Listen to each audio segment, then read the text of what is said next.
We talk about this whole subject of hope. Someone has said you can go 30 or 40 days without food.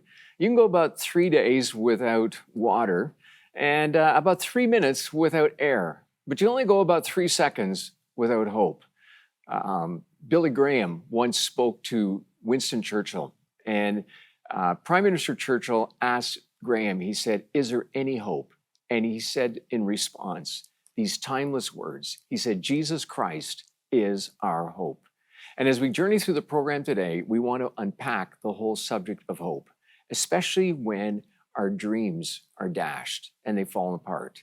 And with me today is Heidi Mclaughlin, and I want to welcome her today. I'm just excited that you can be with me, Heidi. Thanks for coming on the program to talk about this subject of hope. Welcome.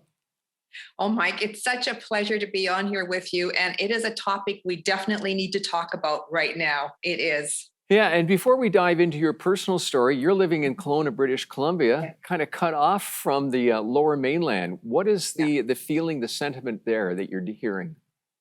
Well, Mike, living in the interior, we're very connected to the lower mainland because all the roads right now have been closed. And in Kelowna, we've already had the heat wave. We've already had the summer of the fires and now the floods.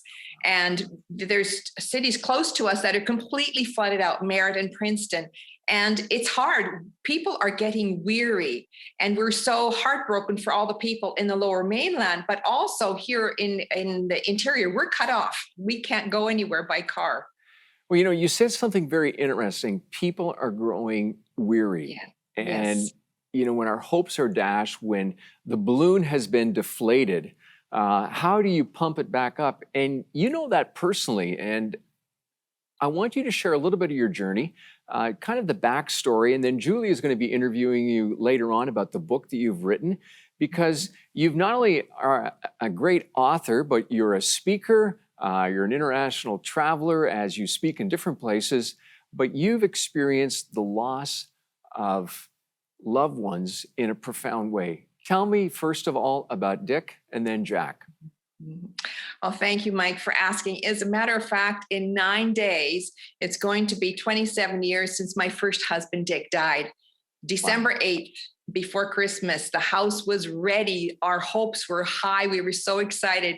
We had just moved to Kelowna from Lethbridge, Alberta, and the house was anticipating our children coming home. And that evening, the doorbell rang and a policeman stood there and told me that my husband had died suddenly while playing basketball. Wow. Hopes dashed. Mike, it was more than that. It was, my world literally fell apart into a million pieces. Everything was gone. All the hopes that we had were completely gone. And then on November the 11th. I got to just pause you there for a moment, because Yes? when you say that, it just has to be a gut-wrenching feeling that you must feel. Is that not true? Oh, it's more than gut wrenching. The only way I can describe it is like having half of your heart cut out without anesthetic. It's actually painful. And when someone dies suddenly like that, there's a shock of all of that. It's painful. You can hardly breathe. It's a pain that you can't even describe unless you've actually gone through it yourself. And then you go through the rebuilding process, whatever that's Yes. like. I did. I did get remarried to a wonderful man named Jack. He was also a widower. We had a wonderful 21 years together. And on November the 11th, Remembrance Day, he went into the kitchen for a cup of coffee and I heard a loud crash. And I ran in there and he was on the floor and I did CPR on him when he took his last breath. But the paramedics came and they injected him and they pounded on him forever. And they did bring back a pulse for 5 days. But then on November the 15th, he took his last breath again. And so this one was even harder because I allowed myself to love deeply. And it wasn't just a physical, emotional relationship. It was a spiritual relationship I had with my husband because we were both deeply involved in loving the Lord, in ministry. Our lives were built on God's hope. Our lives were built on God's love.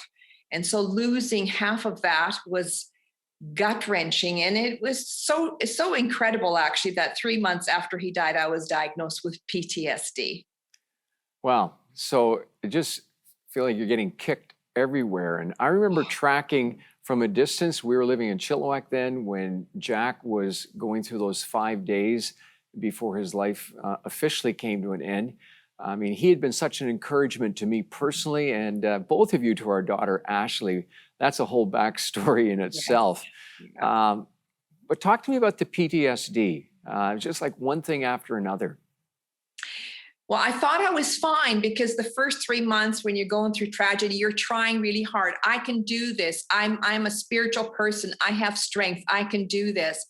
But there's a time when the tragedies just add up and there's just too much. And your body just says, you know what, you're done. And it just flattened me.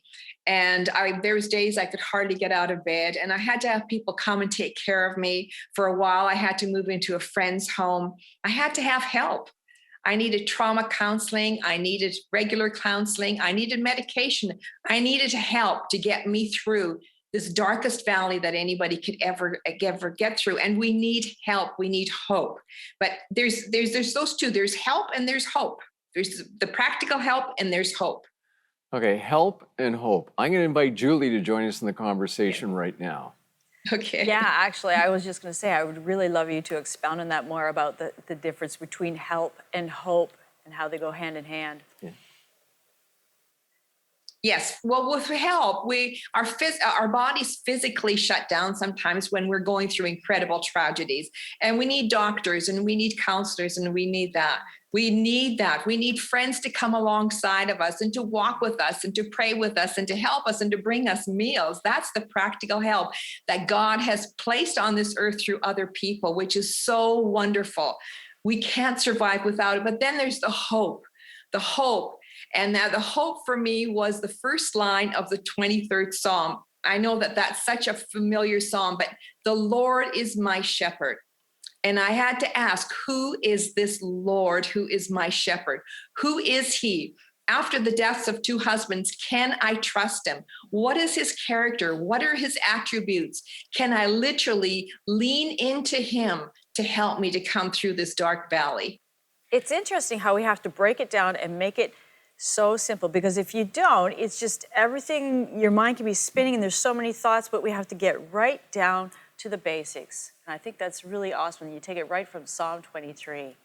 You know, Heidi, I want you to stay with us. We're going to go to a short break, and then Julie's going to come back and she's going to unpack what has come as the fruit of what you've gone through. And my goodness, I would not want to go through what you've gone through, but you've written an incredible book called Fresh Joy, and how to find joy amid pain and hardship.